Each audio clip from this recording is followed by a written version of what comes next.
ஆழி போல் மின்னி வலம் புரி போல் நின்றதிர்ந்து தாழாதே சார்ங்க முதைத்த சரமழை போல் வாழ உலகினில் பெய்திடாய் நாங்களும் மார்கள் நீராட மகிழ்ந்தேலோர் எம்பாவாய். நாலாவது பாசுரத்துல ஆண்டாள் என்ன சொல்றா அப்படின்னா, போன பாசுரம் மூன்றாவது பாசுரத்துல இந்த பாவை நோன்பு பண்றதுனால என்னெல்லாம் நமக்கு கிடைக்கும் அப்படிங்கறதோட கண்டினியூஷனா மழை எப்படி பெய்யணும் அப்படிங்கறத இந்த பாசுரத்துல வருணன், அதாவது ரெயின் காட் கிட்ட பிரார்த்தனை பண்ணி சொல்றா. ஆழிமழை கண்ணா ஒன்று நீ கைகரவேல், வருணதேவனை பிரார்த்தனை பண்றா. மாரி நீ எனக்கு ஒரு ஹெல்ப் பண்ணணும், ஒன்று நீ கைகரவேல். ஆழியுள் புக்கு முகர்ந்து கொடார்த்தேரி, இந்த ரெண்டு லைன்ல ஆண்டாள் முழு வாட்டர் சைக்கிளையும் சொல்றா. நம்ம எவாபரேஷன், கண்டென்சேஷன், பிரெசிபிடேஷன் படிப்போமே, அது மாதிரி ஆழியுள் புக்கு, ஆழி அப்படின்னா சமுத்திரம், அந்த சமுத்திரத்திலிருந்து ஜலத்தை எடுத்து அந்த மேகங்கள்ல தங்க வச்சு முகர்ந்து கொடார் தேரி, அதை மழையா வருஷி. எங்க ஊர்ல ஸ்ரீவில்லிபுத்தூர்ல ஊழி முதல்வன் உருவம் போல் மெய்கருத்து, எல்லாத்துக்கும் காரணமா இருக்கிற அந்த பகவானோட உருவம் எப்படி கருத்து இருக்குமோ அது போல கருத்த மேகங்கள் வேண்டும், உருவம் போல் மெய்கருத்து.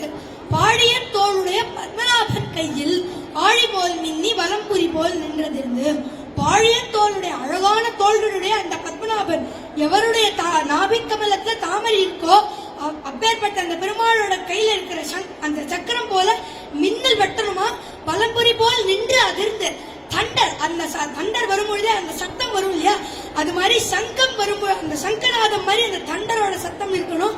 ஆழி போல் மின்னி வலம்புரி போல் நின்று அதிர்ந்து தாழாதே சார்ந்தம் உதைத்த சரமழை போல், சாரங்கம் பெருமாளோட வில்லான அந்த சாரங்கத்திலிருந்தே எப்படி சரமழை அம்புக்கள்லாம் எப்படி மழை மாதிரி பாயுமோ அது மாதிரி மழை வரணும் அப்படின்னு ஆண்டாள்.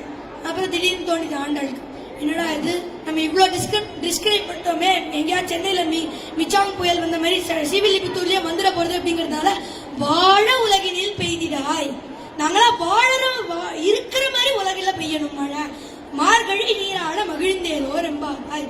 நாங்களா அந்த மார்கழி மாசத்துல நீராடுறதுக்கு ஒரு ஹெல்ப் பண்ற மாதிரி மழை பெய்யணும் அப்படின்னு ஆண்டாள் இந்த 4வது பாசுரத்தை சொல்றா.